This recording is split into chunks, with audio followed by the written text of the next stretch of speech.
Candice Langford, pelvic and sexual health physiotherapist, and this is the Nurture Pod.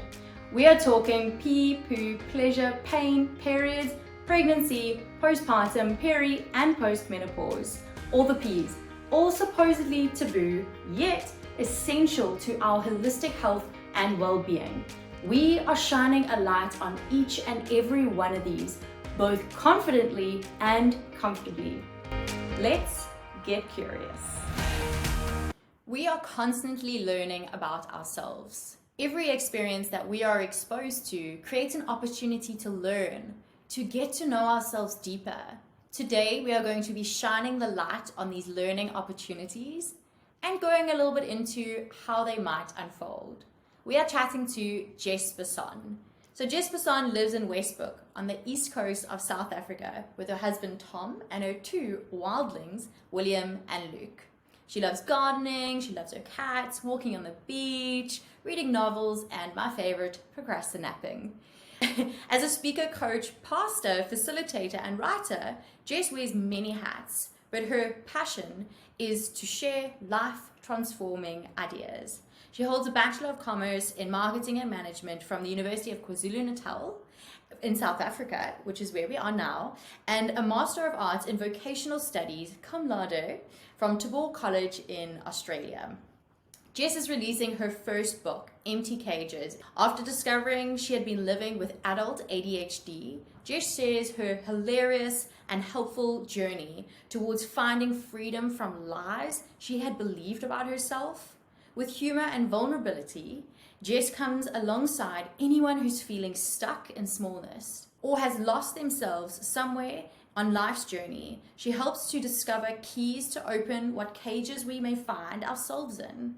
Empty Cages is available on pre-order on jessbasson.com, a book which I have been very lucky to catch a sneak peek of. But first, one of the most common questions that comes my way is how to have better and more satisfying sex. Although this is multifactorial, I so value the potential of erotic audio content to pique mind and body arousal. The audio app Guided by Glow aims to do just that. Their guided sexual meditation journeys gives you the space to slow down, relax, and connect you to your senses, your creativity, and of course, nurture your relationship to pleasure as you drop deeply inside the feeling body. Listen until the end of today's episode for a special gift from Guided by Glow. So Jess, let's get started. It sounds like the essence of this book lies in this sentence: discover keys to open whatever cages we found ourselves in. Because this book isn't just about your personal diagnosis of adult ADHD or your personal struggles. We see this all around us. People might be living with endometriosis and pain and pelvic pain and vaginismus or constipation and urinary incontinence, not realizing that these things are out of the norm, that they're not okay. And it's until such time that these people are empowered so that they can be liberated from these symptoms. I always say, you don't know what you don't know. So here's to changing that. So before I go on too much of a tangent, I'm going to let Jess take the stage because trust me, you want to hear this woman speak. So Jess, tell us about this diagnosis, your journey, and how it eventually came to this incredible book that you have written, Empty Cages, which I have been lucky enough to catch a little sneak peek of and I'm very excited about. So take the mic, Jess, tell us what's going on. Thanks, Cans. I love what you've just said because you don't know what you don't know. And the problem is that when we don't know what's going on, whether it's in our minds or in our bodies or in our relationships, when we don't know what's going on, we fill that gap with a story. And that story may not be true. So with the absence of an accurate diagnosis or a deeper understanding or an awareness, very often what we'll do is we'll make up a story about why we are the way we are, why we feel the way we feel. That's simply not true. And that's when people get stuck in a cage because they're trying to get out. We're trying to solve problems. We're trying to find out what's going on with us. But if we don't know what the problem is, we're never going to find the right solution. And that was what was happening to me. after I had little ones, I was suffering from postpartum depression. And I know that postpartum recovery is so important, and the lack of information there can end you locked in a cage. Um, I started treating depression and anxiety and taking medication, going for therapy, eating well, exercising, doing all the right things, but I still wasn't okay. And so I started to believe this lie, well, there must be something wrong with me. I'm just not a high capacity person. I'm just not a good person. I just have rage issues. I'm just not patient. And there was this gap, and I didn't know how to explain it. So I made up a story in my head that I was hazy, crazy, and lazy. That was like, well, I'm just a bit of a useless human being. But when my oldest son was diagnosed with ADHD, and I took a deep dive to understand him, I started to see these dots, started to connect them, and I realized I had ADHD. I wasn't crazy. I wasn't lazy, actually. I wasn't all hazy and forgetful and useless. I just had ADHD. And so there came this light bulb moment. It was like someone gave me a key to a cage and said, no, you don't have to live like this. Yeah. You can actually be free. But the beautiful thing, Candice, and you've mentioned it, is that my cage was an undiagnosed ADHD situation, but along the way, I started to find truths that could unlock cages, because I was just so desperate to be better and to be whole and healthy. And some of the things I stumbled upon, I realized, this will help anyone. It'll help you figure out what your cage is, because some of those keys are exactly what you said. Ask for help, get a diagnosis, say something, don't keep it hidden away. And when we start to use those keys, you get a name for your cage, and you find the right support and the right interventions that can help you live free and flourishing. Amazing. I mean, and right now, you know what, we're seeing that so much. I've just done a whole episode on endometriosis, and I've asked women and menstruators, individuals that are struggling with period pain, which was eventually diagnosed as adenomyosis or endometriosis. I've asked these people to share their personal stories, and so many of them have said, personally, they've thought that it was normal because you can't speak about periods. It's not okay to speak about periods. Well, that's the perception that we unfortunately often brought up in and around. And they've reached out to medical professionals, many of them, and have been told that it's in your head. So it's when we are exposed to the information, when we are empowered and we are, like you say, you lift the lid on these things and you realize, oh my word, that's me. Then you can get the diagnosis. Then you can get the intervention that you need so that you can thrive in whatever it is that you are doing and no longer feel I'm alone, I'm locked in. It's me, it's my fault, I'm the problem. It's the diagnosis. And when we know that, there's so much more available to us in this life, and we realize, I'm capable of so many things. I'm not held down. I'm not put in this cage anymore. So keep on telling us, Jess, because this is just so applicable. Well, what you've just said, and I've seen the woman that you support and help, and the way that you unlock cages, Cans, is that you disarm shame. And shame is that little voice that says, you're the only one like this. Shame is that little voice that says, if people really knew what you were going through, if people really knew what you were like, they wouldn't love you, they wouldn't support you. And it's this lie that you're alone. And so when the most powerful way, Brene Brown talks about, the most powerful way to just get rid of shame is to bring it into the light and to show empathy. So when we hear someone say, you know what, me too. You know what, I also hate having sex because it's so painful. Or when we hear someone say, oh, you know what, I actually, having kids was one of the worst things that happened to my body. It was not this amazing experience that everyone else says. When we hear that and we go, oh my goodness, I'm not alone, the power of shame starts to disappear. And then when you bring it out into the light, you actually can say, you know what, I'm not okay. It's okay to not be okay. And that's when you start finding the right solutions. And so the power of story and the power of you're not alone, it can set so many people free from things that have been hidden in the dark, and they should just be brought out into the light so that people don't have to live like that. Oh, so true. And I think that's where social media can be a beautiful beast, essentially. Beautiful because it's creating this platform for us to, tell everybody and be like, me too. And you can hear voices from all around the world. And those voices are valid, important, and stories they need to be heard, essentially. But also a beast because we feel pressured to depict this perfect life. And even though a mum is potentially struggling with postpartum depression, they may be depicting a very different picture and lifestyle than what they're truly feeling. And that just takes everyone down into this, sometimes a pit of feeling like I am alone. But like we said, we're here to change that.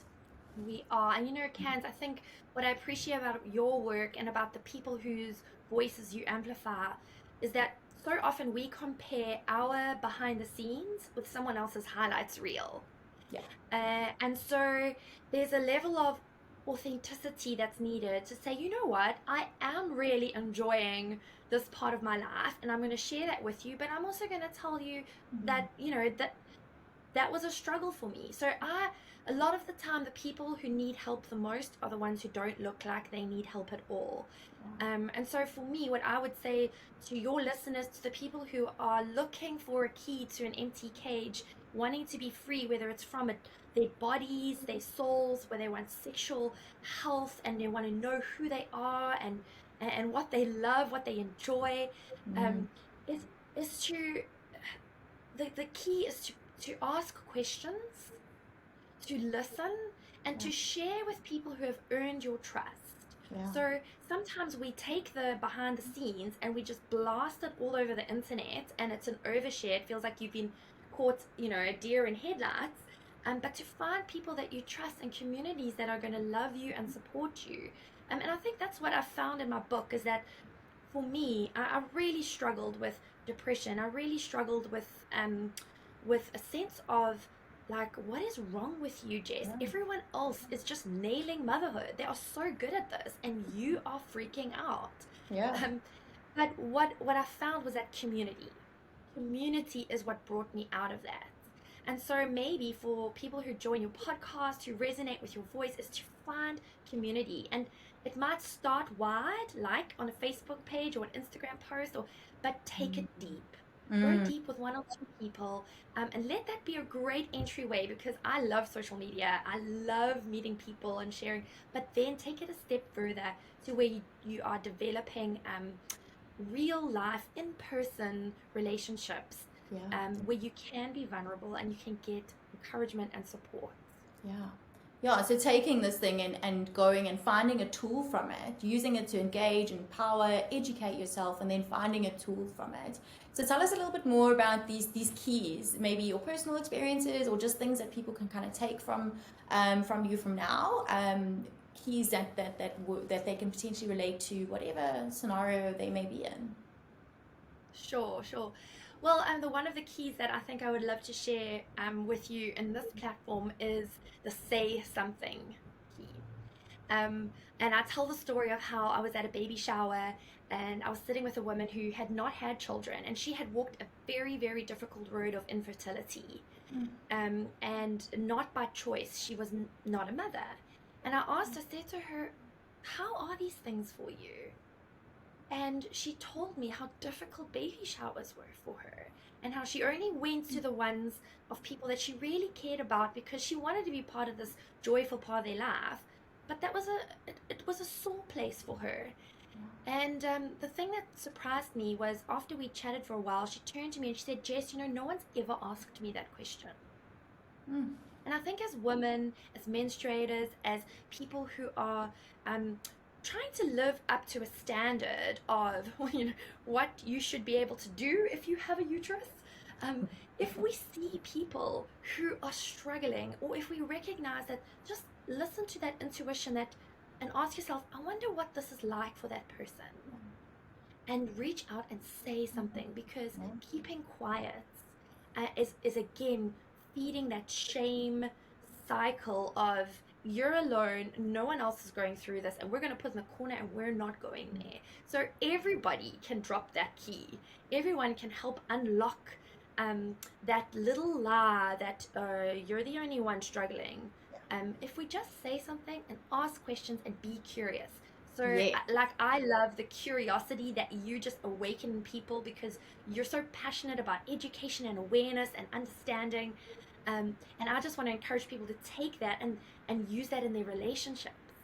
Educate yourself about your friend and their condition, their body, what they're going through. Make yourself aware of the journey that they've been on, and be curious about other people's experiences. And I promise you, we all just get bonded together with the sense of, you know what? It's okay to not be okay, and we're all in this together. And that's a very liberating place to be. Sure. Yes. So, I mean, I often say curiosity is key. So, for your book and what you've just said, that's exactly it. The curiosity is what we need to use as one of those keys. And whether it's about your own diagnosis or someone else's current experiences. So, partners can inform themselves about periods, about menstrual cycles, about menstrual health, so they can be there better for their partners. And it goes into pleasure too. I've often had male partners of heterosexual couples inbox me and say, "Oh, I learned this from your page about my partner, and now I can be better at that for her. It's not because I didn't want to give her pleasure or prioritize her pleasure. It's because I didn't know any better." So using that curiosity to enlighten yourself and live your own life better, but it's also going to create the opportunity of locking someone else out their cage of whatever it is that they are struggling with. And then they may now, embrace that a little bit and be like, what? There's a world outside of this cage? And yeah, wow, And wow, those yes. relationship dynamics affect our intimacy, our sexuality, our partnerships, and our relationships. When I was diagnosed with ADHD, the doctor said to me, "For our second session, I want you to bring your husband in." And for an hour, we sat there, and my doctor spoke to Tom about me. And he said, "When you see this, it's because of that. When you notice this, it's because of this. And this, I know it looks like that, but what's actually going on in her brain is X, Y, Z." And we walked out of there, both of us were in tears, Cans. And my husband turned to me and he said, "You know what? We don't need marriage counseling. We just needed to know you had ADHD." Because, like I said, in the void of an accurate diagnosis, in the void of understanding, we make up a story. And so, because there were things going on in my brain and in my neuro development that Tom didn't know about, he would draw conclusions like, Jess doesn't care. Jess isn't making an effort. Jess doesn't take responsibility for things. I have to do everything around here. And now that he understands my neurodivergence, what comes naturally and what I have to work harder at than most people, it's not as personal. And so that partnership is so much healthier. There's so much more grace, understanding, because we went on that curiosity journey together. Amazing. Awesome. So if I were to kind of understand this and kind of take home a message from this, and maybe just a personal experience that I can share, it's that, we often find ourselves in cages, and we mustn't be hard on ourselves because we often don't realize we're in a cage until we start to dig deeper into information. But when we realize we're in this cage, or someone else might enlighten us that there's more to life than this, then it's about curiosity and finding these keys, no matter what that key may be. And Jess obviously shares more of these keys in her book. And when we get these keys, it can kind of take us to the next level. And if I can share a quick personal experience, and that's in the fact that me and my partner realized that we are on opposite sides of the spectrum with regards to sensory integration and stimulation. I take in everything around me and I constantly feel overwhelmed by my surroundings. So if someone comes at me very quickly or I'm surrounded by lots of people, lots of noise, I'm overwhelmed and I just want to withdraw. I just want to sit very quietly and I can't engage in a conversation. Whereas he's the type of person that's constantly tapping his foot. He's busy, he's mobile, he loves like adrenaline, do whatever it is that we can to just like stimulate this body of his, because he doesn't take as much sensory stimulation from the world around it. And I know that the OTs are going to be like, oh my word, let me talk about this please, and I would love to have an OT on this podcast. He needs to take in more from his surroundings. So I mean, if you think about intimacy, if you think about communication, if you think about our hobbies that we engage in, they're literally on opposite sides of the spectrum. And when I was enlightened to this and I applied it to our lives, it helped us resolve so many, not issues, but just like speed bumps in our relationships that we didn't really know how to manage. And that was just, it was liberating for the two of us to apply that to different areas of our lives. But yeah, realizing that you're in a cage, finding a tool, education to kind of allow you out of that cage. And yeah, Jess, is there anything else you want to say about any aspects of your book that you feel like people need to know? And then please tell us more where people can find you, where they can buy your book, and how else they might engage with you. Thanks, Cans. No, I love what you've just shared, and I think so much of my heart behind this book is that for those of you who feel like you're stuck, maybe it's the same argument with your partner again and again and again, and you don't even want to talk about it because you've had this conversation so many times. Maybe it's just this feeling like you don't know where you lost yourself. I think so many people journey through life and they go, how did I get here? What happened to the old me? The one who was confident and knew who they were and knew what they wanted out of life. Like, we can lose ourselves so easily along the way.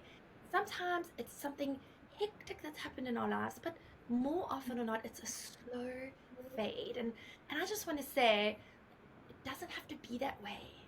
We don't have to live like that. Every single one of us was made and was intended to live lives that are full, that are flourishing, and are free of shame. And so I think that if you're on a journey to find out where that true self, that vulnerable self of yours has gone, then I think you'll enjoy this book, because it will remind you that you're not alone, and it will give you some practical tools. But I also really do believe it will help you to connect with a whole bunch of people who really actually want to see you do well, people like Cams. So you can find my book, you can pre-order it and be amongst the first to actually read a hard copy, and get a few other little goodies along the way if you get there early. But you can go to jessbasson.com and you can pre-order there, or you can come and follow me on Instagram, which is Jess Basson. And we have a lot of fun there. Like, if you take yourself super seriously, then you might not connect with all the nonsense and fun that goes along the way, because we were meant to live lives that were joyful and deep, and I think we can do both. So yeah, jessbasson.com, Jess Basson on Instagram, and please just keep following this amazing woman, Candace. She is one of the best key droppers I have met. She just drops keys wherever she goes and leaves a wake of people finding freedom behind her. I love it. Oh, amazing, Jess. Thank you so much. That's incredibly kind of you.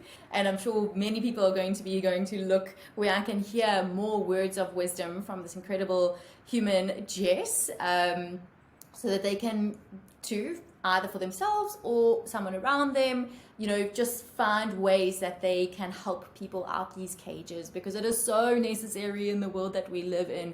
We are surrounded by lots of information, but sometimes it's a little bit too much, and it's so hard to put your finger on what it is that you might personally be struggling with. So take it in, soak up this episode and this chat with Jess. Reflect on it. How can I apply this to my life? Is there a potential area where I feel uncomfortable or I feel dis-ease? Because remember, if something gives you distress, no matter what it is, that alone warrants investigation. If you feel like something just isn't right, that warrants investigation. Never allow yourself to be brushed off by a friend, a partner, a medical professional, that it's all in your head, without them giving you a true explanation as to what that means. It's all in your head. Because yes, it may be a neuro concern, but all in your head does not describe the details that go into that. And neuroscience is one of my absolute passions. So there's a lot of fascinating information that you can really obtain with that kind of education. So if someone says it's all in your head, ask them, tell me some details, please, because I would love to know about my neuroanatomy. And if they aren't willing to do that, then please seek help of someone that is passionate and eager to help you as an individual, because you deserve that. Okay, so thank you so much, Jess. Before I steal too much of your precious time, I am so grateful to have had you here and to have been blessed to be able to share your wonderful energy on this podcast and video cast. And I just so look forward to the success of your book and all those that are potentially going to come from that. I'm so excited to hear more and more about your journey as it goes on. So thank you for being here. Well, NurturePod listeners, until next time, please review and subscribe. And as always, stay curious. As a special treat for listening to today's episode, you can head over to the nurturepelvichealth.com website and use the code NurturePod for a 20% discount on all pelvic and sexual health courses.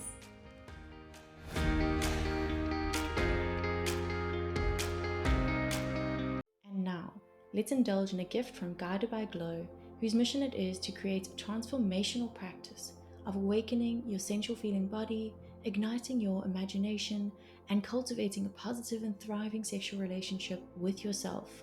Try today and take $20 off your annual membership using promo code NURTURE. Go to guidedbyglow.com or find it in the App Store.